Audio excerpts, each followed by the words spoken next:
I'm Kat King, a retired teacher, mentor, and with me, as always, is my amazing co-host and life coach, Melissa Ann Hernandez, former teacher, trainer, life coach, and altogether wonderful person.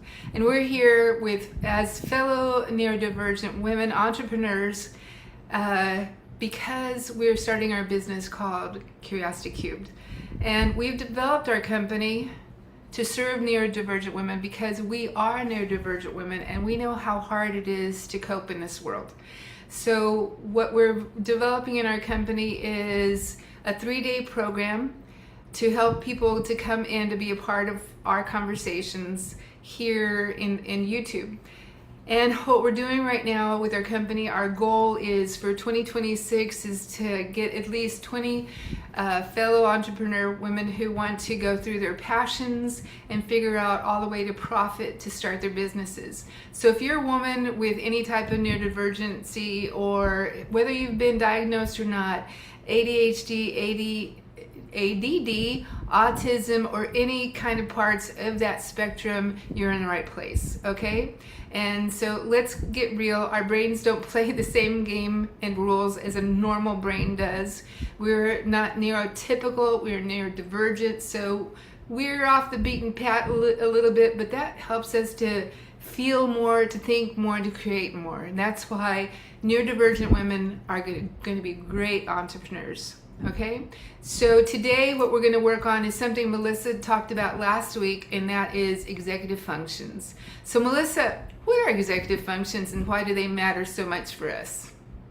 Okay, so executive functions are basically the brain's management system. That's what helps us plan, start, organize, remember, finish things. It's tied to our goal orientation system, different parts of the brain. And so today we want to kind of normalize some of the challenges that ADHD and those with autism, twice exceptional, gifted children and adults really deal with. So it's not about intelligence, they're about regulation. So we're going to be talking a lot about how we regulate our system to be able to do all of the things that are required of us. So when you think about the types of brain, we are going to be talking about the limbic system. We're going to be talking about the prefrontal cortex, some brain kind of based stuff. We're going to be giving you some kind of introspective experiences that we have dealing with some of the challenges, and also the strengths of ADHD, the ADHD brain, and executive functionings. So let's think about the executive functionings like the COO or the CEO of your brain, the project manager, all the behind the scenes skills that turn your brilliant ideas into real world results. And here's the key, guys. If you struggle with things like follow through, procrastination, overwhelm, decision fatigue, that's a big one Kat and I were talking about. It's not lack of willpower. It's not a commitment thing. It's not that you're not dedicated. It's not that you don't want to do things. It's the way the brain is wired. And today we're kind of uncovering and unpacking different ways to bypass our brain mapping. And it really is about the differences in your brain and how it processes dopamine, managing information. And really, guys, it's biology. It's how your body and brain allow you to function on a day-to-day basis. Yes. And why is it important to us and to our clients who are right fit clients who are also neurodivergent? And this is exactly why understanding the executive functions is a game changer for us as neurodivergent women, and why, as also maybe gifted and talented, twice exceptional entrepreneurs, it's helpful for us to know how to help our brains and to help us with actions and reactions to what happens around us. So when you learn about your executive functions and how they work, you can finally stop fighting what's going on in your brain, the wiring that's going on in your brain, and start designing a business around helping your brain to create what you desire in your life. So when you need to start noticing patterns, and of course, Melissa and I have always been into brain research because that's the thing that's helped us with our students and our teachers to achieve more. So we've always been with that. Plus, as former science teachers, we're very into data, we're very into research, we're very much into patterns about things that happen. So we're always going to ask you to think about the patterns that happen in your life, and when your times are that you have either peaks of focus, when your energy dips, and what systems around you that help to keep you grounded. And if you don't have systems to help keep you grounded, we're going to help you find them and practice them and repeat them until they become part of what you do daily to help you stay grounded, to help you stay focused, and to use your energy in an effective way and your time in an effective way. So it's not about becoming more disciplined. We're not talking about that at all. It's about helping you to lead your business into alignment with your brain so that you can grow without burning out, because that's a big problem that neurodivergent people have, is burning out. Keep on going, working hard, and then it just becomes so hard that we give up. So that's one thing that Melissa and I know, that we made a decision right away with Curiosity Cube that the only way we were going to fail in our company is to stop. And so we're not going to stop. We're going to keep on going. And if this channel takes a full year before it takes off, that's okay. If our company takes a while before it takes off, that's okay. We just know that this is something very important in the world that we need to keep going forward with. So what do you think about that, Melissa? Yeah, exactly. And speaking specifically about executive functionings, when we master executive functions, when we understand our brain mapping, when we understand how those challenges, really these chemical imbalances, um, kind of manifest as behaviors and actions and thoughts that lead to action or inaction. We're going to be talking about that as well. We don't just get more productive, we get more peaceful. Kind of, we quiet that noise. We don't feel like we're failing and we're not doing enough. So if you've ever said to yourself, I know what to do, I just can't seem to do it. Today's your day. You're not broken, you're brilliant. We've been saying that often. And I know just yesterday, just to share something really quickly, I told Kat that last week I had a really overwhelming week and I was in the thralls of it. I wasn't really self-aware that I was having such an overwhelming week. It wasn't until I woke up yesterday and the noise was a little quieter. And I told her, wow, today I woke up, I got a little bit more rest.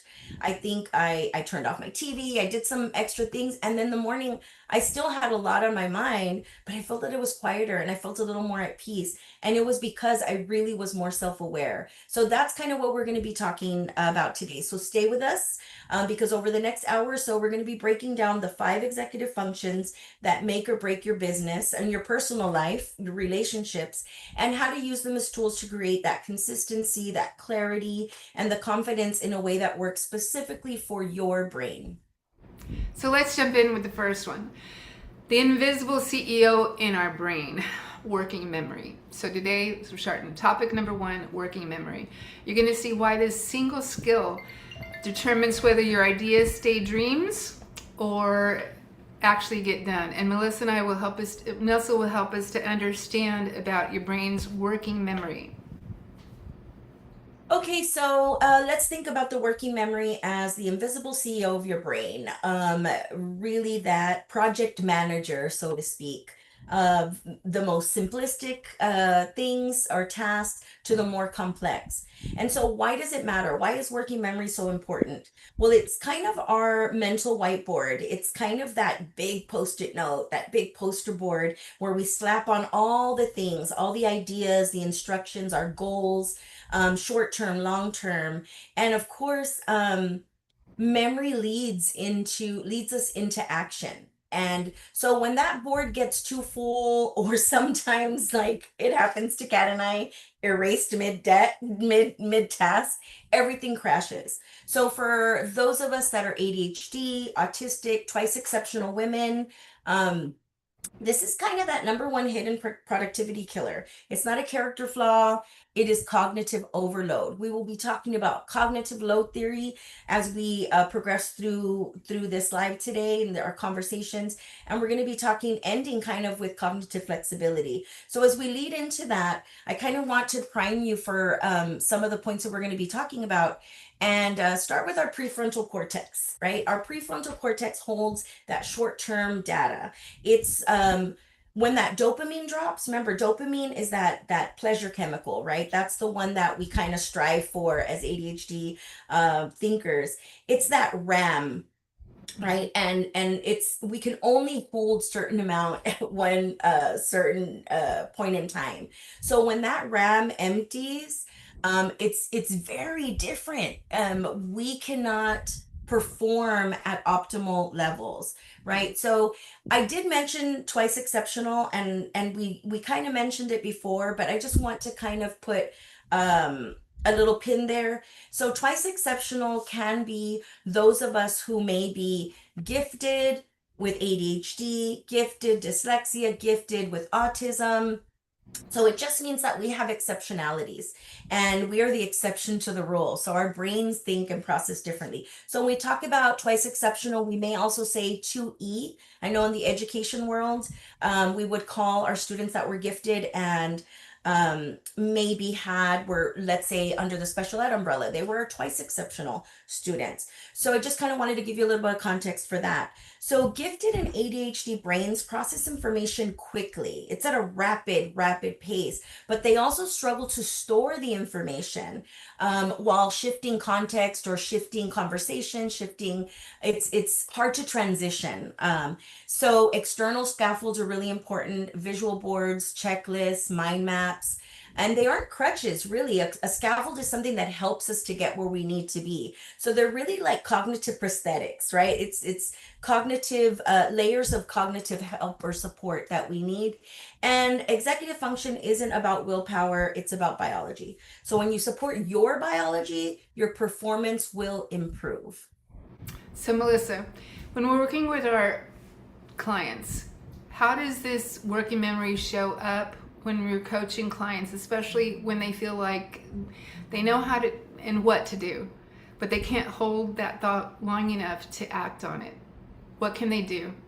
Um, a lot of clients, and when I say clients, I'm my first client because I do coach myself often.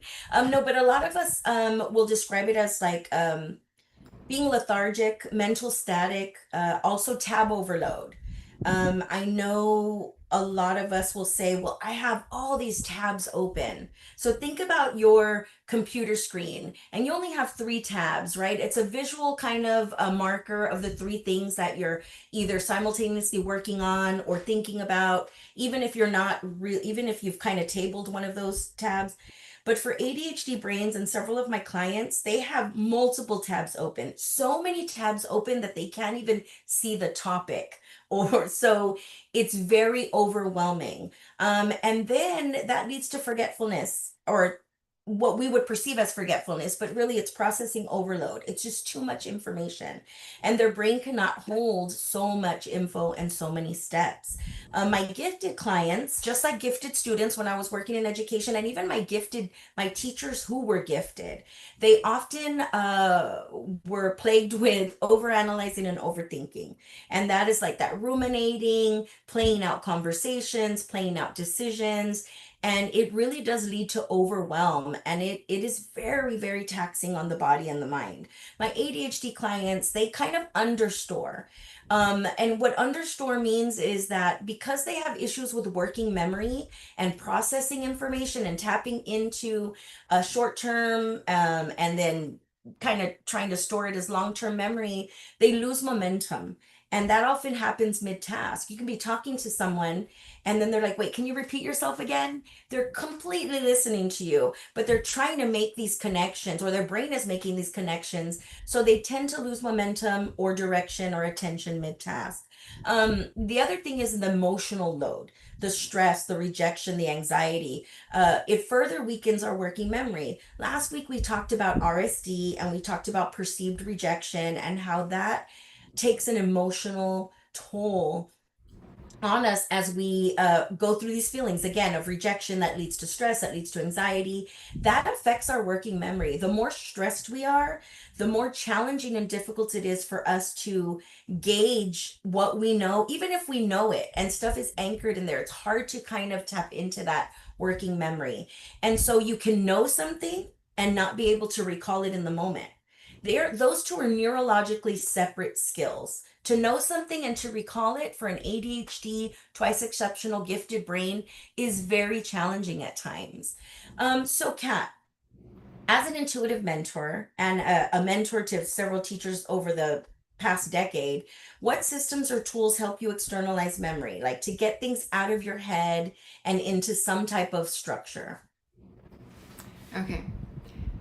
So when I was looking at all the things that I've done in the past and what I can do now, I was thinking about whiteboards. But when I go to whiteboards and think about it, I go back to being a science teacher in the periodic table. Everything on a certain row in a certain column was all because of how many electrons, what's going on with it, how they react, and things like that. So to me, the way the periodic table was set up and the way that they could predict what was going to be there, even though they didn't know everything, made total sense in my brain. And so it helped me to understand where certain things were, to understand how they reacted. So because my brain understood that, when it came to the different kind of whiteboards or Trello boards, Notion boards, they were a way to organize thought, right? And the simplest way people can do this, and you and I do this all the time, is what do we need to do today? Okay, what are we working on? And then and at the end of the day, what are we done, so we can redo the cycle for the next day. So there's ways to just make some boards that help you to know how to do that. But in developing that, also in one of my past lives, I was working as a Microsoft systems engineer. And then I learned SQL before the year 2000, which is a big deal because back then it was before any of the icons came that took all the code with it. So we had to figure things out. So what I used to do to figure out how to become a database administrator was to use colored Post-it notes. And I knew that for the example that they gave us was always a library catalog system. In the old days, we always had I think it's still happening today, but in the libraries, it was always by author, by topic, but the different ways that you can catalog different books. So one book would have at least 3 cards so that people could go search by author, by topic, right. So in doing all of that, what was happening was it was a way in my brain to understand how to go forward, because I worked as a student college work study person, and I helped develop some of the cards that went out on microfiche back in the old days when we used microfiche to figure out what was going to go out on the card catalog. So when it came to the point when I was working for a Microsoft partner company, between my jobs as a teacher, because that's a lot of story, when I was finding out how to do that, the colored Post-it notes did help me. But then because of being neurodivergent, when there came to be too many, and on topic what you were talking about, Post-it stacking, that's where, as a teacher, I learned about putting parking lots. So using the Post-it notes, when it gets overwhelming, and even in the classroom, if you have neurodivergent students in your classroom, or you're a neurodivergent teacher, or you're a person in a business and you want to get your ideas from everybody and you don't want to stifle them, but now it's not the time, there's a way to do it, what's called a parking lot, where you can put those ideas right there. And in my journal, even sometimes I have pages that have post notes that are parking lots for ideas that I want to keep. Sometimes I use the keep system, and then I use also Mac has notes. And so I put notes on there, which I can save, notes, what's going on, or screenshots, or if they give us a PDF or something, I can put it all right there. So there are different ways that a neurodivergent person can use the technology to help you out, or if you need it on your desk to figure things out. So it's a way to find your problems, find some solutions, and then eventually to work on them. And especially if you're in a team and the team knows what's going on, okay, these are the focus that we need to work on right now because of the timeline. But make sure when we're working on the other stuff, we're thinking about the end result, so that we're always feathering in the topics that we need to do. And it's just helpful to do that. So post notes is a way. There's ways on different technologies that you can use that, but colors are always good. For example, for things in the company that we know that Melissa's going to do, we have the two main colors in our branding is teal and purple. And so, and then the sunshine yellow orange is like must do, and that's why we're making all of our buttons to be that color so people can notice it.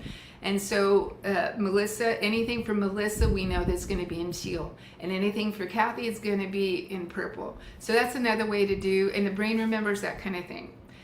So the other thing is in working on this kind of thing is to do it right now. So that's why I might be working on something, but Melissa needs something right now. And so I'm cool with it. I just put a pin in whatever I was doing. I tell her, give me 30 seconds. Let me put a pin in this so I know where I am, so I can come back and work with her. Because there's been so many times that we were working in the district or in places where we're working on something, they want you right now. And it's like, they want you out of your desk, out of your office, into over here right now. And you don't have the time to put, stop here. I stopped here. And so when I go to the meeting and all the ideas were going there, when I get back to my office, I never would know where did I stop, what was I doing, what's going on. And so it's very hurtful for the neurodivergent person to not be able to put a pin in something so that your brain can come back and say, okay, what was I doing right before that? Okay, where was I going? Okay, I got it. I can go back in. So it's very important when you're a neurodivergent person is to make sure you can find out exactly what you need to do right then, that it gets written down. For example, when we get ideas. When we get ideas, I'm trying not to bug Melissa too much, but when I get an idea, I text her or something, and when I think it's too late at night, I go and put it on a note so that I won't forget all those ideas by the next day. So that's another thing that I do to make sure. So one thing that we're going to work on very much with our clients that are neurodivergent is to have some kind of a visual dashboard that helps them. Everybody's different, so we will introduce different kinds. And instead of having a list, it'll be organized in a way that they can come back to it and figure out where they are at that point. So let's see. So when someone's working memory crashes, because we're talking about RAM and all the ideas in your brain, when it crashes mid-project, because there's been a few times where you and or I is like, Melissa, I can't handle this right now. What are we going to do? And so when we get into those spirals of negative, oh, what do I do now? What do I do now? And instead of thinking shame, because a lot of it is, sometimes I have been guilty of saying my brain's too old, I can't do this anymore. But then I see people like Jane Goodall that are much older than I am, and that was still going strong. So I knew that was not something that I could stay in to what I was doing. So Melissa, when somebody's brain is crashing into negative thought mid-project, how can they recenter without the shame? Well, first, I kind of want to talk about why an ADHD or 2E brain or gifted brain may crash. So, attention is the gateway, or think about attention as the gateway to memory, right? So, if we lose attention in that moment, it is very hard for us to simultaneously store and process and store the information as it's coming in. So we always have to think about that. If we're distracted, then that's going to affect our working memory. So some of the things we can do is pause, and body check. Regulate first and restart later. There's this fight and flight kind of response that we deal with when we're in those moments of panic, and even something like that, like I lost my train of thought, right? And sometimes we keep that in our head and we try to continue and make people nod our head, make people think that we're, but really the most respectful thing and the most compassionate thing is to say, hold on a sec, can you repeat that? Or I kind of got a bit distracted, right? So these are like compassionate resets, right? Or little grounding rituals that you can use. Sometimes it's movement. I may need to move. I may need to drop my shoulders. Because immediately when I get tense, my shoulders start going up and I clench my jaw and I don't realize I'm doing it. So even that is a movement that can reset myself. Like, okay, I lost my train of thought, right? Also, name it neutrally, something that people understand. You might not be able to say, I'm not able to regulate right now, or I may have lost my train of thought. My RAM is full. Like, think of your brain as a computer. My RAM is full. There's nothing that's going to process. I'm getting an error message as you're talking to me, right? And then I think one of the most simplistic things to do is to revisit the next step. Like, what is the next step? What is the next thing that I need to do, depending whether it's a conversation or a task, or something that you're in the middle of that's really important, is just stopping, taking a breath, and then what is the next step I need to do? Because our brains want us, we future cast, guys. We look at the future, which means we look at all of the steps and then we try to unpack and work backwards. But that doesn't work for traditional systems of productivity, right? So sometimes we need to just, kind of tell our brains, pause. What is the next step? Not the whole plan. And so we work with the end in mind, right? But we work step by step. And something as simple as that can really help, to help us get back into that productivity mode and give us a little bit of momentum when we've kind of frozen, or we're stuck in that cycle of inaction. So moving on a bit, Kat, what's your rescue move? Like when you realize that you've forgotten something, like a deadline or a message, a bill, what are some things that you do that help you get back on track? One of the first things that I'm getting better at is to forgive myself. Forgive myself for the error, because being the person I am, a lot of neurodivergent people are very focused on being perfect, doing their best all the time. And when it's not perfect, it's just not good enough. And you know this, and I know this, that we need to forgive. So we're not perfect, we're not superhumans, and so we are superhumans, we have superpowers. Anyway, we're not perfect, and so my first thing is to forgive myself, to understand that this is just a glitch in my brain. I did a hiccup. In the olden days, the record used to go along and play the beautiful songs, and if it got scratched, it would whoop doop, doop doop, and review one little part of the song over and over again, and it would get scratched. But I need to understand that my brain, for right now, maybe I didn't get enough sleep. Maybe something happened with one of our animals and my brain's preoccupied. Maybe there was a bill that I'm concerned about, how are we going to pay this bill? Especially when it's a vet bill, because it's something for one of our animals. And I know you're always concerned about your children this last week, especially when they were sick. So first off, it's forgiveness, okay? Which is not normally in the character of a neurodivergent person, because it's like, no, we're supposed to do this, we're supposed to be perfect at everything. So it's very hard to forgive. Okay, and then to figure out why it happened. Okay, did it happen because I didn't take the extra 5 seconds to put a stopping point, to put a pin in it? Did it happen because I didn't know enough and I should have learned a little bit more? Or is it just because it's just an honest mistake? It's an honest mistake, and let's get on with the story, okay? You messed that one up, so what? Okay, what can we do now?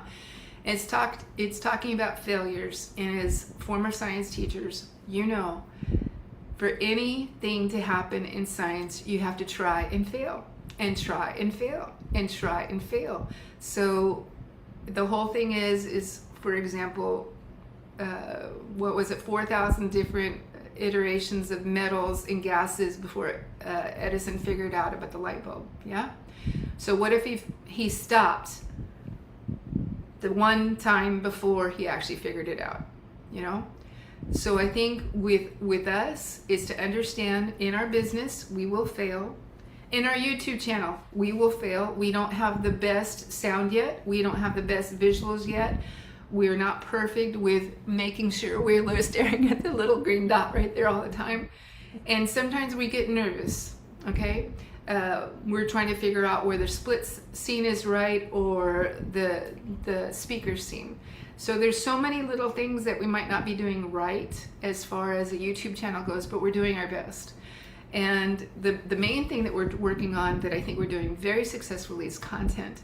Is we're trying to make sure we have all the research, because you and I love the research, and we love to talk about how it's been for us to be as honest as we possibly can be, because I don't think being fake on here is going to help anybody. It's not going to help us, and it's not going to help our clients.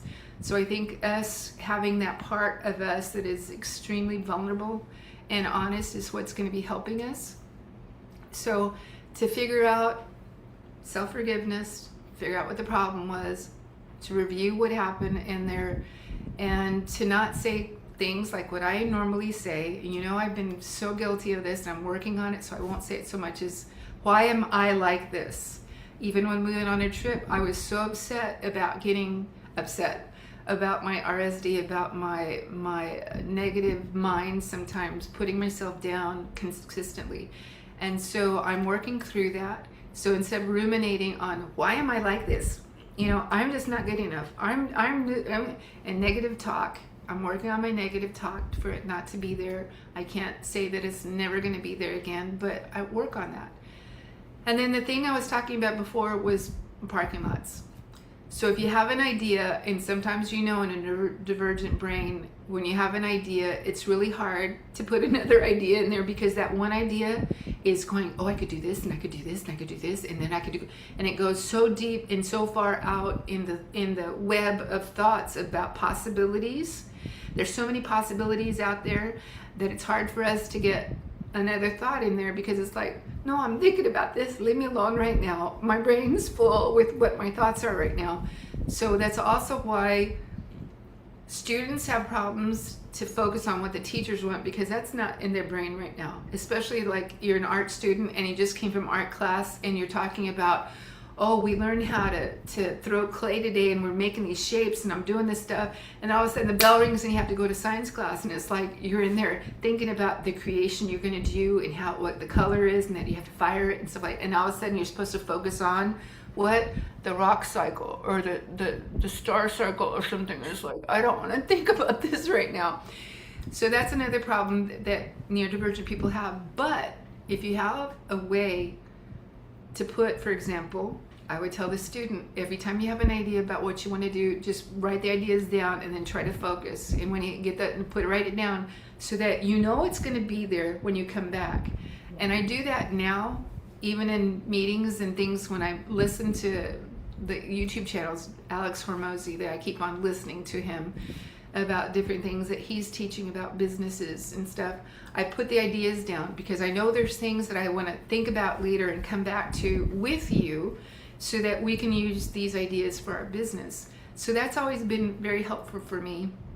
And just to let y'all know, some of the research that Melissa and I have been going through with a lot of this has to do with journals, different journals that we're looking at. And this one came from, let me look here, a Journal of Cognitive Neuroscience in 2024. And it talked about visual boards and using visual cues and helping with doing that. And it helps to improve completion rates up to 60% more when you use this. So this is something that we want to make sure that our clients know how to do and continue with it. So if you would do us a favor and go down in the comments, we're going to ask a group participation thing here, is what's one thing that you forget constantly? And no matter how many sticky notes you use or how many other things you do, you always forget about it. So think about it. What's one thing? So this is what's called Think in Ink. Think about something you can forget constantly and then write it down. So we're going to do a little Think in Ink right here. Okay. You ready for topic number 2, Melissa? Yes, ma'am. Okay. So now we're going to talk about task initiation and the starting line. The starting line struggle. So why does it matter? It matters because what you do is not the same as being able to get it started. Okay? So you know what to do and then getting it started. So we're going to talk about the gap between the intention of doing it and then the action that may or may not happen, and it's not because of laziness. It's a nervous system delay. And so Melissa's going to be talking about that gap between intention and action. Yeah, so our ADHD and twice exceptional brains need interest and safety and novelty to trigger dopamine, not pressure. The more pressure we feel, um, we tend to get that dopamine drop, right? And just to give you an idea, when you have a dopamine drop, that can lead to stress, and it can lead to that stress-induced freeze, uh, paralysis, like that starting paralysis, not being able to take the first step, knowing that you have to do all of these things, or knowing you have to do one thing and not being able to. And what that does is it's really hiding emotional dysregulation. We talk about emotional regulation, and that's our next topic. It's really just about having that homeostasis, right? Being centered and in control of your emotions. And so it's not a lack of discipline.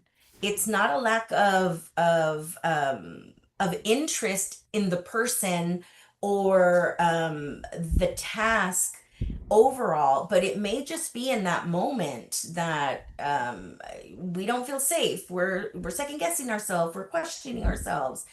So one of the things that we can do is a low bar start, or like a low task, a low stakes rather, a low stakes initiation step. Like, okay, I know that I need to read this email, and I know that it's probably going to have some conflicting ideas, or maybe I'm not really wanting to read, but I'm going to open that email and start to read it. Or I've been off task quite a bit, and I haven't been able to deal with my time blindness, so I don't really have a sense of time right now, so I may need to set a 1 minute timer, a 3 minute timer, a 5 minute timer. And this kind of hacks that dopamine loop. Um we want to cycle, right, in a safe way. We want to have some stimulus that gets us moving and builds momentum. And but we also have to be prepared for when we have those low interest moments where our dopamine dips, and it really does cause that paralysis. So what are some things? Movement, music, novelty, all of these things will boost our activation energy. So when Kat was talking about, like, we're superheroes, right? We have superpowers. We need to be able to see these things that we have, not as these negative characteristics of ourselves, but we also want to be able to know that we do have the power to activate ourselves, take that first step. And I mentioned to Kat the other day that even taking a breath is a movement. It is a step. It is a step towards that regulation. It's a step towards action. And even that first breath to say, okay, I can do this, right? That helps us. It primes our brains to be able to get into that, step into that momentum, right? And I just want to also let you all know that our brain's reward system and our stress system are interconnected. And there is a lot of things going on. And when we're in that dip, or we're in that paralysis, or we can't move, maybe it's procrastination, maybe it's just the inability to take action at that moment. This can cause feelings of inertia, low motivation, mental fog, where everything is just kind of blurry and you just can't seem to prioritize. And what is inertia? Going back to science, Kat, right? Inertia is an object in motion will stay in motion until acted upon by another force. Well, in the ADHD brain, guys, there's not a force. Nobody, for the most part, is gonna come and give you that push, right? Unless they're your soundboard, your accountability partner, like Kat, or sometimes I'm like, I need a push. But for the most part, guys, we need to hack our brains. We need to get ourselves into that movement, into pushing through some of those stressors with our working memory as well. Um, so Kat, thinking about looping, hacking the brain, how do you trick your brain into starting when every part of your being wants you to avoid it? I mean, like, you're in the full on avoidance. Like, what are some things that you can do to trick your brain to get some momentum and activate that energy to take action? The first one is called body before brain. And so you move first and then you think second. And when I was 15, I started playing the guitar at church. Well, one of my best friends that I knew from choir in school, before our high schools were split up in Brownsville, we had this huge population of kids, and then they had to split us up and build a new high school. So we went to anyway, one of my best friends was at another high school, and she was leader of one of the churches, Christ the King, and I was leader of the youth choir at St. Luke's. And we were both introverts, and so I knew how much trouble I had trying to be a leader there, yet I was always afraid of what I was doing. It was always nerve-wracking for me. So I asked her, Sylvia, how do you do it? Sylvia Cano, wonderful person. And she said, because, you know, she was a cheerleader and everything, but she was an introvert. How do you do it, Sylvia? How do you get up there and not shake the way I shake and stuff? And she said, I take a breath and then I get started. That's it. And believe it or not, I have used that advice that I learned when I was 15 from Sylvia Cano to this day. Is take a breath and then take the first step. I have physically done that. I have helped my students do that when they're afraid to do a presentation or a poem or whatever that they had to do. I have helped teachers to do that. I have helped other adult administrators to do that. And it was something one of my best friends helped me when I was 15 years old to understand that. And even doing the research now, the way it says body first, then brain. And it's like, dude, I learned this when I was 15. It is so true. So that in itself, move body first before the brain. Like in the mornings, if you don't want to get out of bed, you count to 5 and then you force your body to get up. Just that one push up has helped me so much. Even on my walks, like, you know, I like to take a walk in the mornings to get at least my 15 minutes outside before I start the day, so I can get the sunlight and get the, you know, what I like to do. So in that, sometimes I go, I don't want to do this. My body hurts. I didn't even have sleep. All these excuses why not to do it. But I know if I get my shoes on, I know if I get everything ready, and the dogs are already going crazy when I get my shoes on. They go, oh, mama's going somewhere, mama's going somewhere. And when I do that and I start outside, once I get my shoes on, the dogs are like, all in, you're gonna go outside, right? And I know this is true. So I make myself do that, and I make myself get going. And once I do, I'm so happy I did. But the first few seconds, it's just really hard.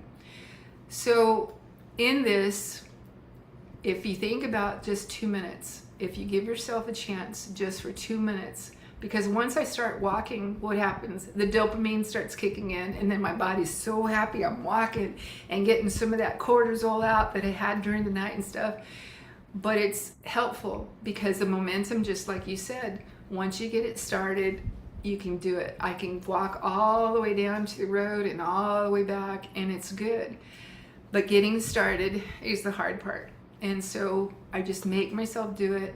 I give myself the breath, and then just getting out of bed, and then get the shoes on and get going. So that's the first thing. And then because you're creating all these dopamine cues that helping in your body, I help myself with music. When I get the music going on, especially if I want to clean up the house, or, you know, the atmosphere in the house isn't just where I need it to be, I go back. And John Michael Talbot, believe it or not, he's a Christian, actually a Franciscan Christian songwriter that used to have a band a long time before Mason Prophet with his brother Terry Talbot. And he's become a Franciscan monk, and his music just calms me. It calms me, and so the music can help me get in the right state of mind. Or like sometimes if I want to do dishes and I want to get it going, I might put, you know, 60s and 70s music on back in my whole hometown, you know, my old days, and that gets me going. And the other thing is knowing that I'm going to be able to come here on Zoom with you.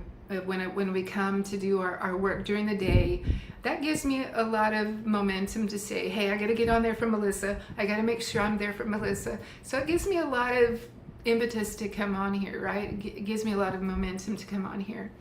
And the other thing is going back to being science teachers, to understand that every time I try to do something and it's an experiment, like us starting this YouTube channel. Hey, Melissa, we need to go do this. How are we going to do this? I don't know. We're just going to get it done.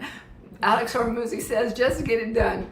And the way Barry Baumgartner's taught us since the beginning was do it messy, do it scared. What was it? Do it imperfect, but do it. And so that's where that has helped me to give me permission to fail, give me permission to not be perfect, because it's all experiments. All of this is an experiment, and it's not a situation where it needs to be perfect. Just as doing this is a beginning, right? So, Melissa, when clients tell us that they're not lazy and unmotivated, how do you reframe? If they say that they're lazy and motivated, I can't do it because, I always fail. I always, I'm no good, I'm no good, I'm no good. Nobody understands me. How are we going to help them reframe that it is a nervous system issue and not a personal issue?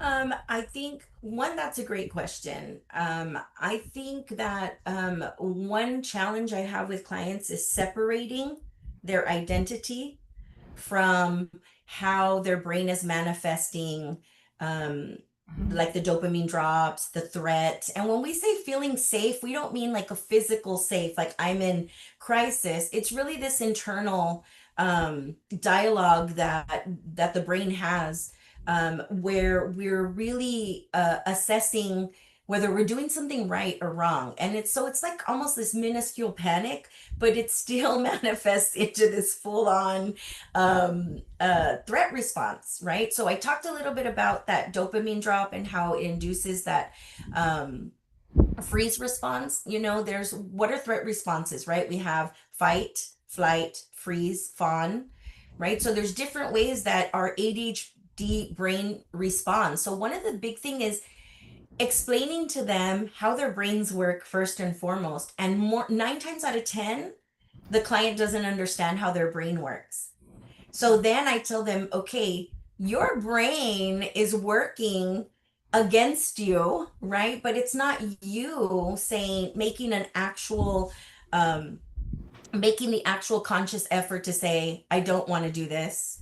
I want to be lazy.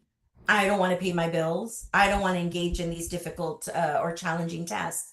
So I think explaining, and I talked about last week about having the language, understanding what the brain means, your limbic system, your prefrontal cortex, what dopamine is, what are the crisis responses that our brain deals with, and also normalizing the fear, right? The fear of rejection, the fear of not completing tasks. That fear, it's really our biological and really physiological, because it's our brain, our body, and what's manifesting there. It's a shutdown. It's a biological shutdown. It is not a conscious choice to say, I am not going to do this right now. So I have to have them reframe it not as a failure, but it's kind of like you said, it can't, like science. This is trial and error. You're trying to figure out, first understand your brain, figure out how your brain causes these manifestations of behavior and action or inaction, and then be able to, now you're primed to be able to now have strategies, tools, techniques in place to not internalize that. So one of the things, like I am statement, right? I am not lazy. I am feeling lazy right now, right? I am not non-committal. I'm just feeling like I can't commit right now. It is a physical response to not being able to finish a task, let's say. So we go back to compassion, right? We have compassion for others. We are very empathetic. But when that mirror is on, it is very difficult to be kind to ourselves. It is very difficult to say, this is your brain and your biology. This is not who you are. This is just how your brain is manifesting what's going on in there. So compassion will always or should always precede action. Give yourself permission to make mistakes. Give yourself permission to slow down sometimes. And I think going back to just the simple act of initiating a task, it improves when you understand the dynamics of the brain. It improves when you understand what triggers you and what causes you to freeze or what causes stress. You know, stress induced freeze is what causes that inaction. But if you understand what's causing the stress, now you preemptively say, okay, I future cast. We have the ability to future cast, and the problem with that is that we see every worst case scenario, right? And you know this, Cat, for sure. But also, we can also turn that strength inward and say, okay, I know that this is probably going to trigger me.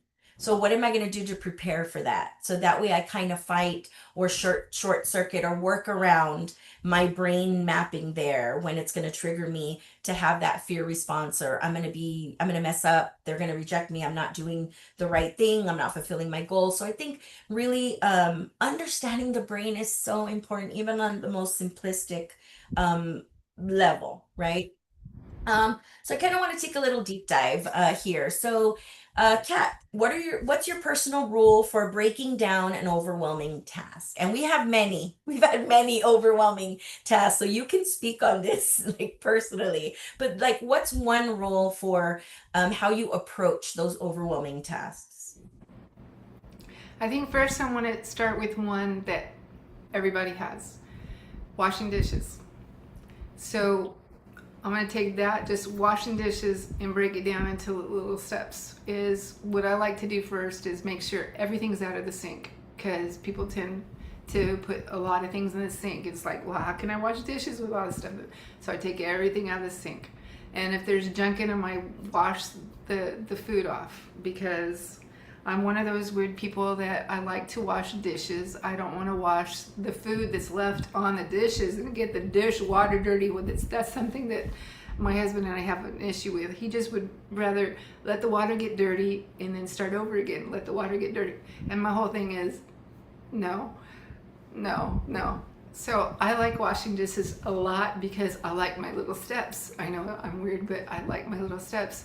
So I take everything out, clean off the dishes as much as I can, and then I like to get Ajax or Comet or something like that and clean out the sink. I want to start with a sanitized sink and the faucet and everything around, so I have to start off with clean and then I put the water in. But I start off with the easy stuff first, and then I go let the silverware soak in the bottom, so that I make sure I get every little bit off. So those are the steps I do. I know eventually everything's going to get done, but I do it like that. I do that with laundry. I make sure that I get this all done, and then I get this all done, and I get all this done. And that's the way I am. I break big things down that way too. As you know, that when I help to write curriculum or do anything else, I first, if it has to do with information that I'm going to give out to other people, just like what you and I do now, we get the topic, we talk about it, which way we want to go, we go do research, we come back, we talk about it, we figure out, okay, these are the things we want to talk about. For example, last week you said, I really want us to get into executive functions. And I was like, okay, cool. That's our topic for next week, is executive functions. So then we broke, because it was such a big topic, we broke it into two. We're doing half today and the other half on Thursday. So breaking it up that way. So even in the house, with little housekeeping stuff, I break it into little visual steps that you can do. And if I get tired or get called away, a phone call, there's one of the classes that I have to go to right now, or the dogs, whatever, I know that I can come back and finish my steps that I have. And then the other thing is energy type. You and I do this because I like working in Canva. You like working in Canva. We just have so much fun because it's creative. We love the artistic part of it. We love figuring out how to get the fonts on there the right way, to get the titles, get the pictures, everything's just right. So when we have a task that's the creative type, you and I like to share that because you like being creative, I like being creative. We just get a lot of personal pleasure out of that, right? And then administrative. When there's things, for example, getting the business down, making sure Go High Level is going right, making sure Avia is going right with the plans that we're making for our 3 days, we try to share what's going on. I'm doing Stripe, you're doing Go High Level, I'm doing this part, you're doing that part. And then the social part about it. The social part having to do with the YouTube channel. You're doing parts having to do with getting ready for these courses. I'm doing some parts getting ready for these shows that we're doing on YouTube. So if we label them by our energy type, by figuring out what we just get pleasure out of, what just has to get done and we're going to share it, and then the other part that we get some pleasure out of it but not so much, and we have to talk about it. All of these things, because we're partners, we have to talk about it, which I believe is the best way, and I'm going to encourage entrepreneurs in the future to go for it. If you can find another entrepreneur that you can jive with, that you can trust, like Melissa and I trust each other, I feel it's the best way to go. You all don't have to believe me, but I'm just telling you it is helpful for someone who's a neurodivergent person to be around other people that are neurodivergent also, so they sort of get that you're different. In Austin they say keep Austin weird, because there are a lot of neurodivergent people who live in Austin, Texas. Well, other people have moved in since then, but anyway, back in the day. So when you label your energy type of what you're going to be doing, creative, administrative, social, that's what I'm talking about right now for business, it helps you to know how to go forward, to make sure, okay, this is my creative time. And I tend to like give myself that as dessert almost. Like, oh, Melissa, I finished all my social stuff I have to do. I finished my administration. Now I'm going to go work on Canva because I have fun with that part, because I do that as a reward for myself, because I know I can spend hours on that. And as long as I've done these other things that I know that have to get done, I can spend as much time on Canva as I want to and just explore and have fun. So that helps me. And then to also talk about low stakes starts is sort of like, Melissa, I don't know what I'm doing with this topic, but I'm going to go and try just to figure this out. Like right now, we're trying to figure out vidIQ to help us to get analysis for YouTube to know about the thumbnails and things like that. So there's a learning curve. And I don't know everything that I'm doing. I don't know how to make all the shorts yet, but I'm going to be learning. So it's low stakes, just one step at a time, just one step at a time. And it's the failures. It's okay if I fail. It's okay if it's not perfect. As long as I take one step and try a little bit more, one step and try a little bit more. And then when we finish our sessions, working sessions, like you and I do every day, like we did yesterday, like we do every day, we go over what we've done that day, our tasks, see if we've finished everything, anything else needs to get done. If not, what are we doing tomorrow? And that way we end each session with a clear next step of what we're going to do tomorrow, so that there's a less risk of how to get started the next day. So the next day is already primed, I guess you want to call it, primed with a movement forward of what we're going to be working on. And so Melissa, do you want to talk about the research that we did having to do this part? Because I want to talk about the next question, and if you want to bring in the research for this, that'd be great. What's your hardest? We're going to ask the people to join us here to look below, and I want you to think about what your hardest task is to start and what gets in your way first. Okay? With me, I was telling you, it's just the body getting going, taking a breath and taking the first step. Even though I'm an introvert, I know that is my superpower that Sylvia Kano taught me when I was 15 is, Kathy, just take a breath and take your first step. And that's always helped me. So write down below what's one of your first steps that's hardest for you to take, okay? And what gets in your way. So Melissa, on this next part, if you want to talk about topic number 3, we're getting in emotional regulation. Your nervous system is your COO. Go for it. Yeah, so I do want to tie in topic 2, task initiation, with topic 3, which is emotion regulation, with a research quote. So, Frontiers in Psychology in 2025 found ADHD procrastination correlates with emotional regulation difficulties, not motivation. Self compassion and low bar starts improved follow through by 45%. So, just think about that. Procrastination is not about motivation, it's about our executive functioning, primarily dysregulation and the challenges and difficulties that come with that. So when we're self-compassionate, we're self-aware, we understand, and we have these low bar or low stakes starts, it'll improve by 45%. That is amazing. I thought I was asking Kat yesterday, should we include the data in there? But the data really is the foundation of what we're talking about. Everything we're talking about, aside from our own experiences, is research based, it's data based. What we've just realized is in doing research to help ourselves first, and then when we realized we were going to have this YouTube channel and launch it to help neurodivergent women, we were affirmed by the data, we were affirmed by the research. So I think it's really, really important. And I just do want to add on that question, what gets in your way first? Me. I'm always in my own way. I literally have to tell myself, Mel, get out of your way. Nobody's in front of you. There's nothing blocking you. It's just you. What do you need to do? And I always talk to myself. That's just what I do, guys. I'm constantly having inner dialogue. So it's really important because that also helps me build that self awareness and that self regulation by reflecting even in the moment. So why does managing or regulating our emotions matter? Like, what is the biggest reason why that matters aside from staying in control, right?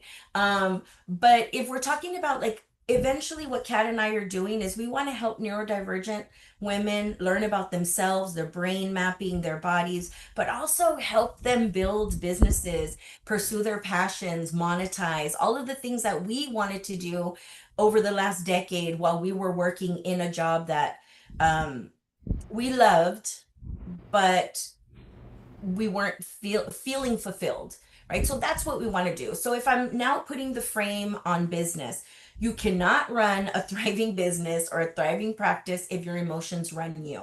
It just is not going to happen. Why? Because most businesses are about customer service. It's about service. It's a service industry, right? So we have to serve others. And if we can't regulate ourselves, and it makes it more difficult for us to make quality and database decisions. So for neurodivergent and twice exceptional women like us, emotional intensity isn't weakness. It's signal sensitivity. We are sensitive to so many different things in our environment.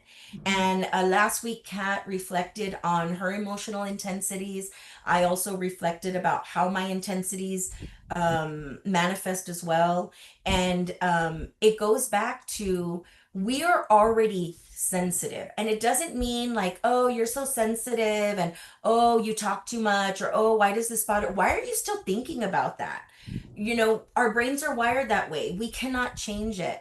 So allowing people to understand that the emotional dysregulation that we feel is part of our biological mapping and we're trying our best to regulate. And so one thing I do want to say that Kat and I are doing as we're going through these lives and as we go through our workday when we're shadowing and we're doing that shadow work, body doubling, when we're both on Zoom, is we're co-regulating. There's times where I feel a bit overwhelmed or I'm not understanding something, and then Kat helps me regulate. There's other times where Kat is feeling a bit intense, or even this morning, right, Kat? Like this morning, right? She's like, man, I'm not feeling as confident as usually am. So then I bumped in there and I'm like, why? Let's unpack that. And then it was like, oh, okay, well, hey, this is where we're at. We're learning as we're going. And so we both have those times where we sense and we're able to verbalize that we're a little off, right? So we need help. So we are co-regulating, and we're hoping as you women come into our community that you also welcome that type of community, that co-regulation where we help each other, lift each other up. Because we do have those days, we do have those times. For some of us, it's every day. It's every day. For others, it may just be once, right?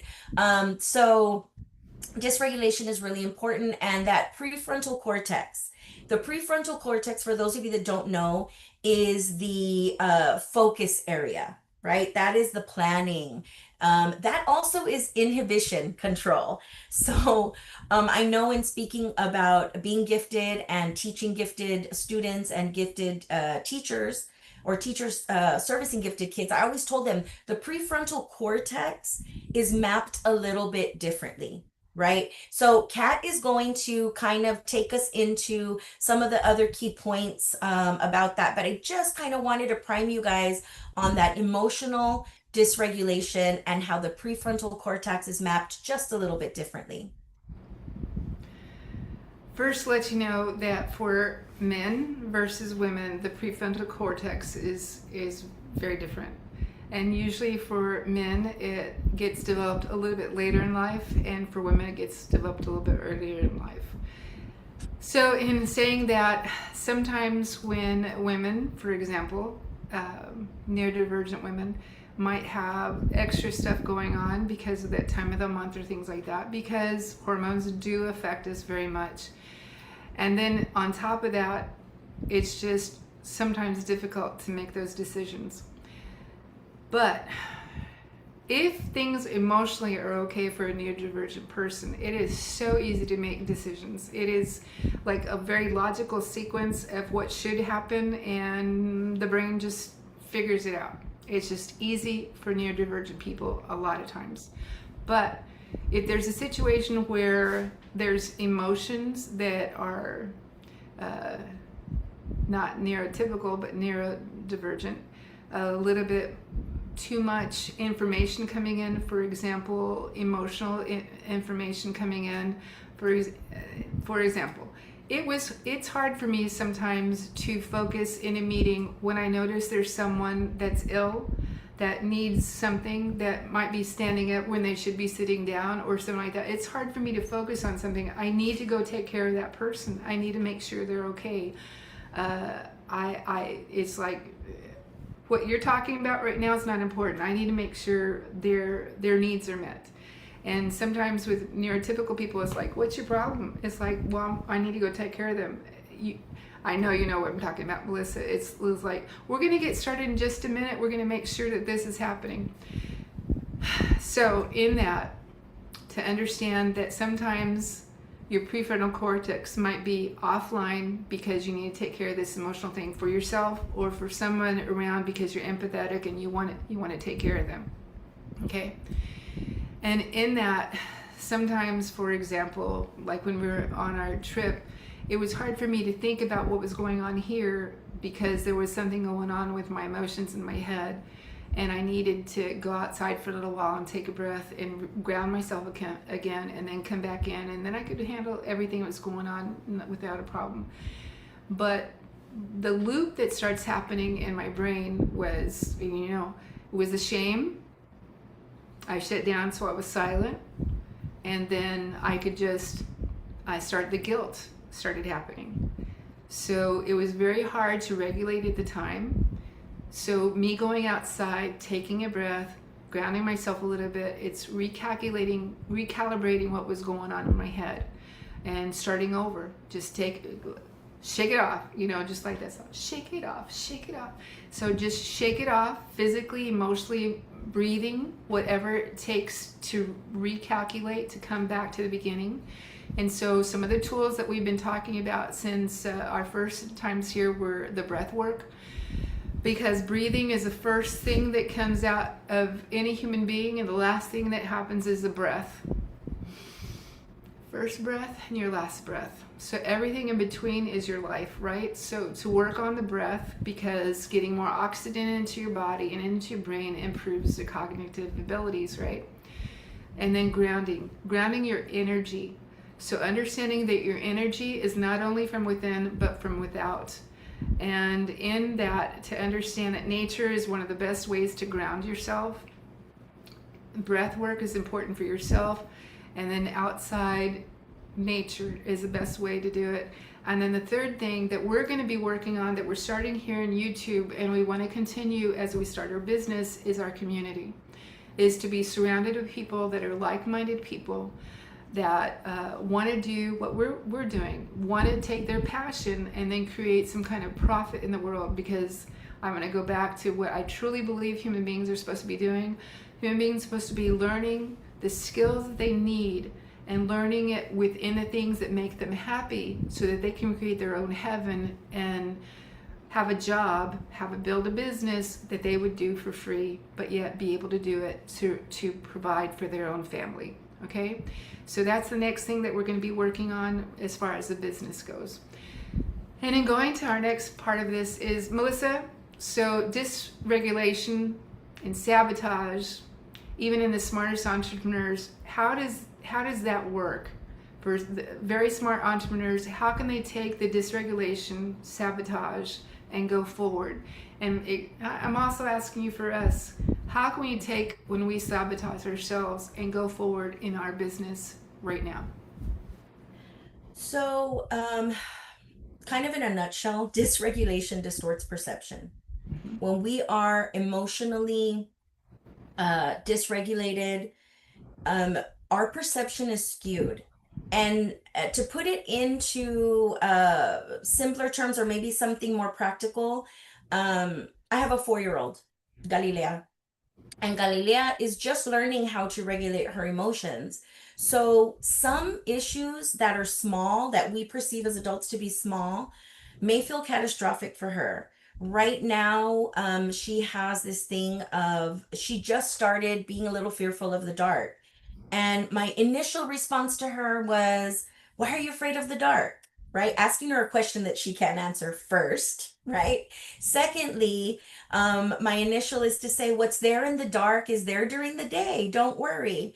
But then I have to understand, and I did reflect on this, I shared with Kat a few days ago, that I had to realize that in that moment, her emotions, her limbic system, the emotional system center, is in control. So she's not thinking logically. So when I say what's there in the day is there at night, she's not thinking about that. What I'm telling her in that moment is that what she's feeling is not valid. So this has also allowed me to be a better parent. So again, dysregulation distorts our perception. And it's the same in the mindset of a child as it is in the same mindset of someone who's kind of, again, in the midst of a shutdown or not being able to manage emotions. And so small issues do feel very catastrophic. Catastrophizing is something that many of my clients do, and we tend to do that as entrepreneurs too.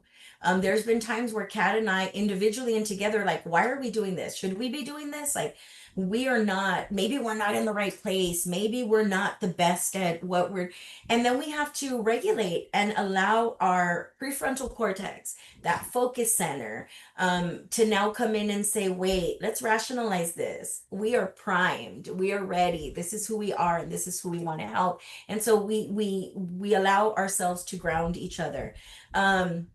One thing I do want to add, that sometimes we see it a lot when people are angry. Oftentimes that leads to impulsive decisions or total shutdown. We go back to the fight, flight, freeze, fawn. Fawn. Clients over apologize, right? I'm sorry, or try to engage in appeasing behavior. Also, as entrepreneurs, I've been doing this as a life coach for over a decade. Since I first got trained by Tony Robbins in 2018, when I became a life coach, got my actual bona fide life coach certification in 2018, I have undercharged. I have given away services for free because I felt I'm not ready. So what I was doing was I was ghosting opportunities. I was in my own way. And I do see this a lot with even the smartest, most capable entrepreneurs, that they get those thoughts, those loops, those ruminations. Maybe it's even confidence, maybe it's perfectionism, imposter syndrome. Oh, when I'm successful, they're going to realize that I'm not really who I am. I'm not really capable, right? So that leads us into a lot of those adverse decisions and missed opportunities. So really, like, true leadership starts with a nervous system literacy. This is understanding, again, our brain, our bodies, the connection between our brains, our nervous system, how what triggers us, how our thoughts manifest into behaviors. And so it's really important to understand that, also going back to working memory, that working memory is linked to emotional control. So we may not be able to access working memory. So we can't remember sometimes.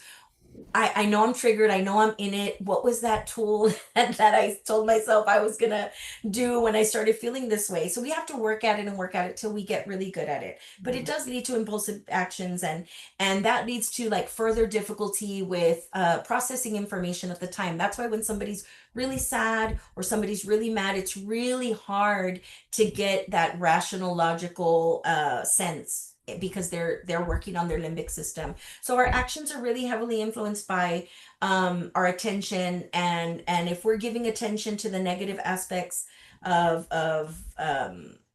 our brain, or the characteristics and how ADHD manifests, then we're not really going to be able to move forward and focus on making really sound business decisions, right? So that leads me into a question for you, Kat. So when overwhelm hits, like I was talking about, when you're just kind of inundated with so much, what helps you regulate before you make business decisions? Both even our Curiosity Cubed business or your permaculture business that you also are building as well. So what helps you regulate before you make some of those big or small business decisions? You and I have been working on this. We're trying to figure out, with all our big, long tasks that we have to do, what needs to get done when. And there's a thing that they call the stoplight rule. If it needs to get done immediately, it's a green. Act on it. Go for it. If it's something that we need to reflect on, do a little bit more research, figure this out a little bit, we put it in yellow. Right? Because we're not ready to act, because we have to figure out a little bit more about it now. And then red is stop the decisions, put it on a list later on that we're going to get to. For example, we're trying to figure out how we're going to pay for LinkedIn, for example. And it's like, it's a little bit out of our price range. And so we're going to do the best we can do for now, and then wait and see what we're going to be doing later on. So right now, because of financial matters, it's a stop decision. Getting eCam, because we've been doing a lot of research on eCam and how eCam can help us to make this presentation out for YouTube much better. Again, it has to do with not only the cost of it, but now it's the time, it's the learning curve that we have to get there.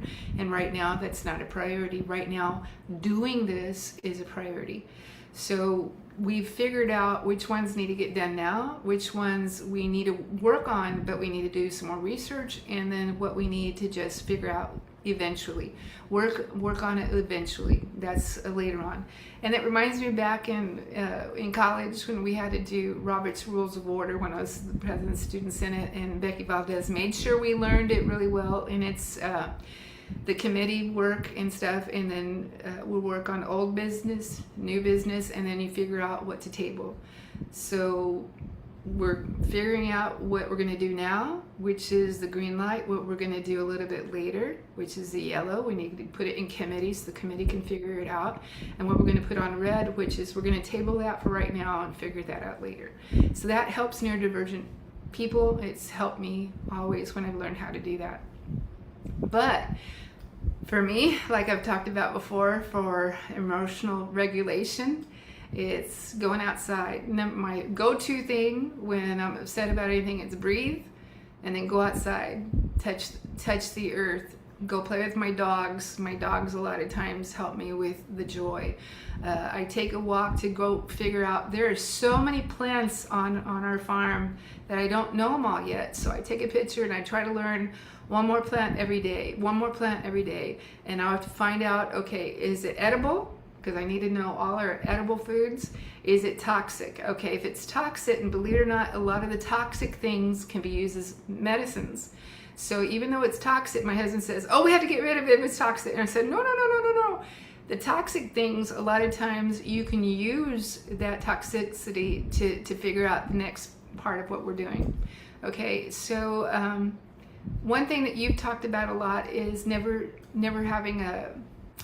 sending an email if you're upset, never making a phone call when you're upset, but to check your emotional place where you are right now, and to figure out, okay, is this, when I talk to you, is this data or is it drama?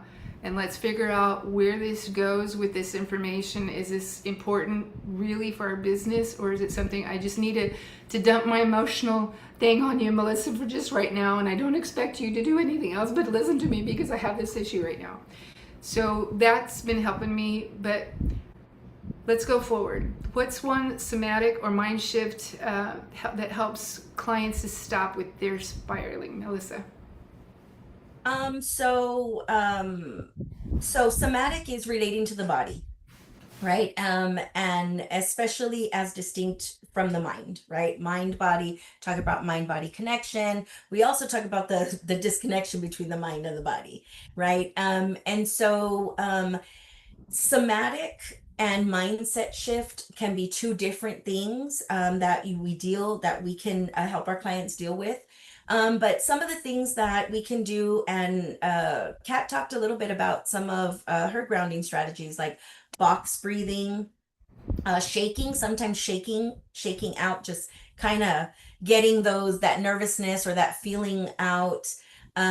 Cold water for a sensory reset. I know something that's worked with my clients in the past is when they're anxious or they're stressed or they're feeling a little overload, they'll grab an ice cube and hold it in one or two of their hands, or they'll grab an ice cube and just kind of place it behind their back, just to get your mind and your body kind of reconnected. And it does kind of glitch, right? We want to glitch our brain. We want our brain to kind of break that spiral, right? Whether we're in it or we're starting.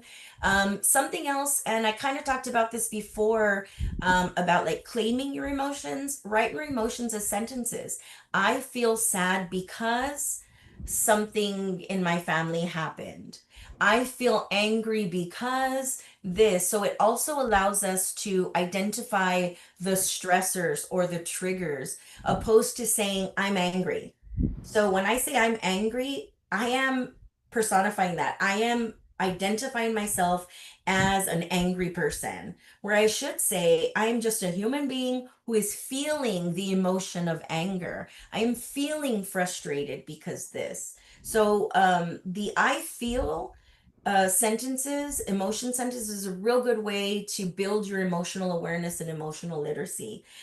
Something else is kind of re-anchoring yourself in your values and your vision. Kat and I do that a lot with our business. We have to go back and say, are we aligned with our values? Are we aligned with the vision we have for what we want to do? And if not, then that's not something we're going to continue to put time in, right? Because it's taking away from our vision. Our vision right now is to build a business that and build a community that helps neurodivergent women. So co-regulating, that's something that we talked about. Calling someone safe before re-engaging in work. I do want to share just another tidbit of research. So a 2025 Attitude Magazine panel identified emotional dysregulation as the top predictor of burnout in ADHD entrepreneurs. So those business owners who are ADHD and probably could be gifted or twice exceptional burn out because of their inability to regulate their emotions. And it's not their fault. It's just that they haven't built that literacy. They haven't built that awareness, right?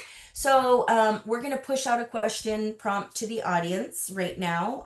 Kat, if you want to prompt our audience. Go below and share one grounding strategy that works for you when your emotions are hijacking your day, and let us know what works, because we're trying to build our toolbox for our community, and so it would just help us. We appreciate it. Melissa, we're on topic number 4, planning and prioritization. So planning and prioritization, the ADHD paradox. So why does it matter? It's because gifted and neurodivergent women, entrepreneurs, see all the possibilities. And sometimes that gets overwhelming, right? So everything seems urgent, needs to get done, so nothing gets done. So Melissa, can you take us off on topic number 4?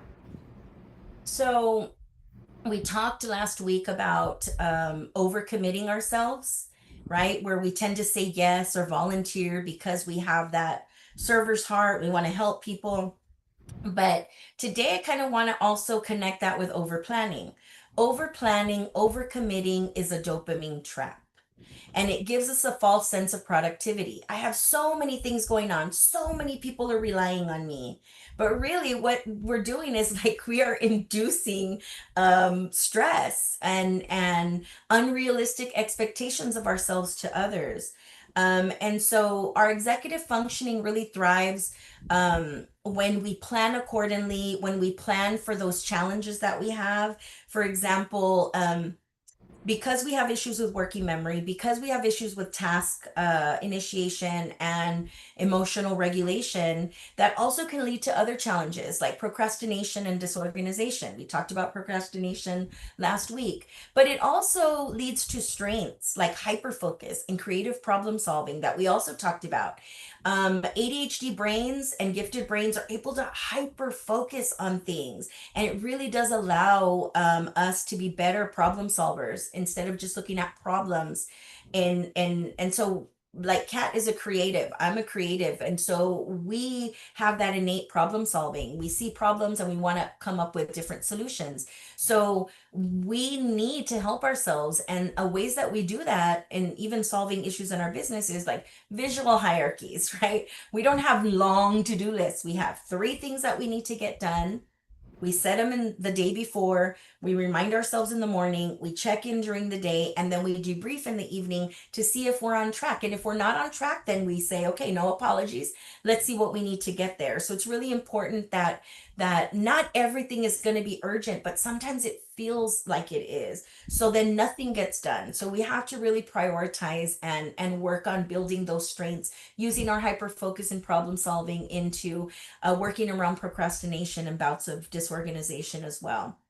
Um, so I know, Kat, you teach practical systems, right? You know, even when you were a teacher, you were very methodical in the processes. So how do you decide which idea gets attention first? First, you filter by values. And not only us for our company, but you for your family, me for my family. So it has to go along with what's going on with our values. So does it serve our mission? Does it serve our energy for the day? You and I always figure out, rate our tasks about what are the most important things to do. So with our impact and our effort, where does it rate? And sometimes you and I are right on cue, and sometimes when we're not, we try to figure out which is the one that you can work on, which is the one I can work on. So that helps a lot to know where we line up. And then the biggest thing that we don't have a choice too much for right now until we can hire more people to help us on our team. But if it drains our dopamine, delegate or delete, right? So if it's draining my dopamine, I let you know, and if you feel like you can take it on, then you do, and vice versa. You might delegate something to me, I might delegate it to you, or if neither one of us feel right about it for right now, let's delete or table it until we can hire someone who can help us with that, right? And then we always work on the week's planning. Like this week, we're working already, getting ready for next week. Last week, we worked on this week. So that's what we're trying to do with our energy cycle, is to be 1 week ahead for right now. Hopefully, in time, we'll be able to be a month ahead, a year ahead, whatever it takes. But for right now, we're in the right at the beginning, so we have to only work by week, what's happening this week. But for you and me, we're working also, looking forward to November 13th through the 15th, our 3-day, looking forward to December, and then looking forward to 2026. So even though we're planning 1 week, we know where the end goal is that we're going to go to. So Melissa, with every project, when it feels everything seems urgent. So how do we help our clients to choose what is their emergency, urgency, and what are things that might be in the yellow part or the red part? So green, yellow, red. How do we help them to decide that? We've kind of touched on it on throughout the discussion earlier, but externalizing what is important visually, like think ink, writing things down. But again, we can get lost in writing a 10, 20 step task or to-do list. But color coding by importance, that kind of red light, green light, yellow light. Same with decisions is also on things that we need to do, certain tasks. One thing that we do ask each other, and I know that I've asked clients this, is like, which one thing, which one action will move the needle of what is going to serve you, right? The needle of your heart, like what is that, what are you being feeling convicted to do, right? What is going to serve you best? And sometimes serving you best helps allow you to serve others as well. Encouraging value alignment over obligation. Again, we're so apt to be able to extend ourselves over, and then we feel obligated. But in some capacity, we don't owe other people, right? We owe ourselves first to be aligned and to act with conviction, act with purpose and intention. And when we just take on things and everything seems important, we are not really valuing what is going to move the needle, what is going to serve us best. And then one of the biggest thing is reframing is so big in, and when we think about cognitive distortions, or in this case when we see urgent as everything, like it's so important, when urgent can just be our adrenaline. It just can be something that we're vibing off because we're nervous, we're worried. And so we have to be able to reframe those urgent things as adrenaline and not always truth, right? And so one of the research quotes I wanted to share from the Harvard Business Review was that in 2024 they found neurodivergent leaders succeed most with value-based prioritization frameworks. Why are we having trouble with that word today, I right? don't know. So value-based. Prioritization. Prioritization. I would say it all the time. Value based. So, is this a value to me? Is this a value to my community, to my tribe? Is this going to serve us? So, when we start prioritizing what serves us best, and I don't mean like where we're selfish. No, this is part of self-preservation. This is part of making good decisions to sustain our businesses, to sustain our health. And so I think that is really important. Always backtracking, going back, grounding yourself on your value system and what serves you. So now we're going to ask you all listening, either live on the replay, to drop a fire emoji down below if you've ever spent an hour or more color coordinating your planners, and instead of doing the thing. So if you've been guilty of that, I have. If you've been guilty of that, just enjoying the artwork that has to do with how your brain just likes, well, I like organizing this, and instead of doing the thing. And remember, doing the thing, I'm always trying to do, take a breath and take a first step, right? So we're ready, Melissa, for topic number 5. Topic number 5 is cognitive flexibility, shifting gears without crashing, and why it's important. So ADHD craves novelty and likes things to be new, but autism, on the other hand, craves predictability. Like to know what's going to happen, how it's going to happen, what's going to. But if you're twice blessed and twice exceptional with giftedness, then you're a little bit of this and a little bit of that. So there's a difference in the balance of being novel and then being predictable. So the key is structured flexibility, and that's where Melissa's going to be talking about the key points having to do with that. Okay? Yeah, so rigidity and impulsivity are opposite sides of the same dopamine coin, right? So sometimes when things are too rigid and they're too structured, or on the same token, not structured in a way that serves us, then we tend to not make good decisions. We tend to freeze, all of these different things, and cognitively we get stuck. Impulsivity is the same thing.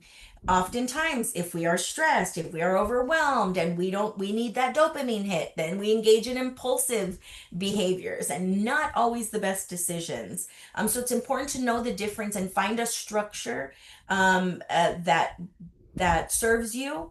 And cognitive flexibility is really important. And so there's 4 or 5 different, I mean, there's all different types of cognitive flexibility, but there's adaptability, there's task switching, we talked about earlier, perspective taking, rule management, problem solving, we discussed that as well. So there's different ways that you can help your brain be flexible in how you respond to certain things. So pivoting is really something that serves the ADHD brain. Pivots are easier when grounded in core purpose. We're able to kind of pivot and stop and not feel like this is not the step, this is not the way it was supposed to go, right? We're a little bit more adaptable. Reflection is really important. Reflection reframes failure as feedback. So we want to make sure not to reflect and say, oh my gosh, I failed. Oh, I didn't do that. Oh, I didn't make the good decision. But actually saying, okay, this is feedback. This is data. This is data. Kat talked about data last week. This is data to help me now make more informed decisions. Kat, how do you help women, neurodivergent women, recover when plans change unexpectedly, and especially those that are really goal oriented or stuck on the way things are supposed to be, not the way things might play out? Well, first of all, not to feel guilty. Understand that a reaction, an emotional reaction, is something that comes from your brain. Like, for example, when I react by being in a situation, my face turns red. I have no control over that. Sometimes I want to cry. I have no control over that. So forgiving myself for my normal reactions, my normal emotions, is the first thing. And then pivoting, understanding just to pause a minute, think about it for a little while, understand what's happening here, and then make a plan. So pause, process, plan is a way to pivot from where you are in your emotions to where you are in your actions. And then to build a little micro flexible daily routines that might vary. For example, understanding that I need to go outside every once in a while to reset my brain. I need to take little brain breaks, just like our students always did, because our body is sitting here too long. And if my dogs don't tell me, my watch does, it's time to stand up, get out, get some fresh air. So I go do that kind of thing. So in reflecting about these different pivots that I have in my routine, I always try to figure what worked and what didn't work. Did I go outside and get distracted? Or did I go outside for 5 minutes, come back in and feel all refreshed? So I try to keep that data in my head of what's working for me now, because what works for me this month might not work for me next month. So it's always figuring that kind of thing.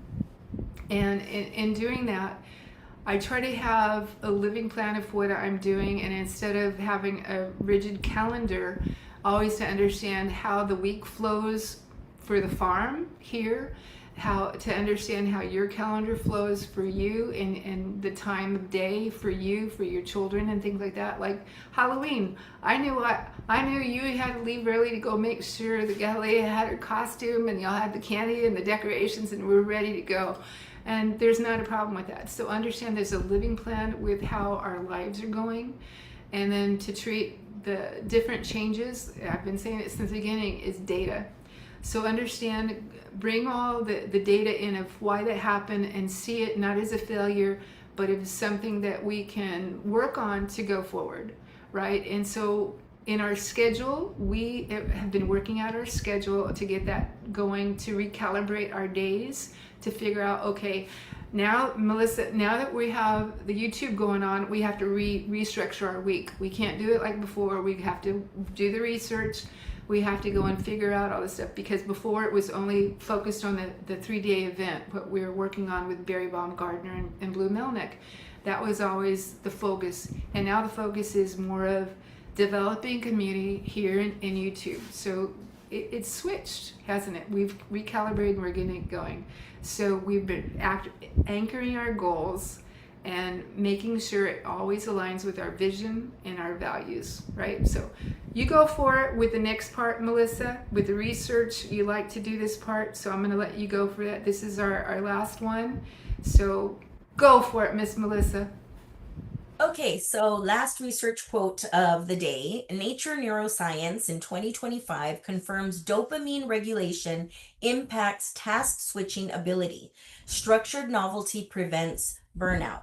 So unpacking that is having some type of dopamine schedule, right? We talked about the dopamine menu last week, right? That will impact our ability to transition between tasks or to task switch, right? And what is novelty? Novelty is something different, something original, and something that just is a break from the norm of the monotony of kind of what you're doing. So structured novelty, that means plugging in times, like Kathy said earlier. I know that when I go on Canva, right, she's going to be most creative. That is novelty. She's rewarding herself with novelty, especially after a busy day, right, of structure, structure, structure. So that's really what prevents burnout.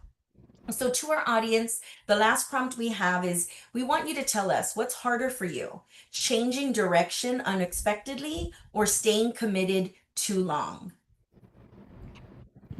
Wow, Melissa, what a great conversation we've had today. And this is the first day of 2 parts, right? So in this episode, if something hit you inside, a moment you thought, whoa, that's what I do, or wow, that's a great idea, we take it as a good sign. Just let us know about it. To understand how your brain is actually working isn't just information, it's liberation. When I found out, wow, my brain isn't broken, it's brilliant, totally changed my attitude towards myself, towards my brain, towards how I was treated in my family growing up, how things have happened.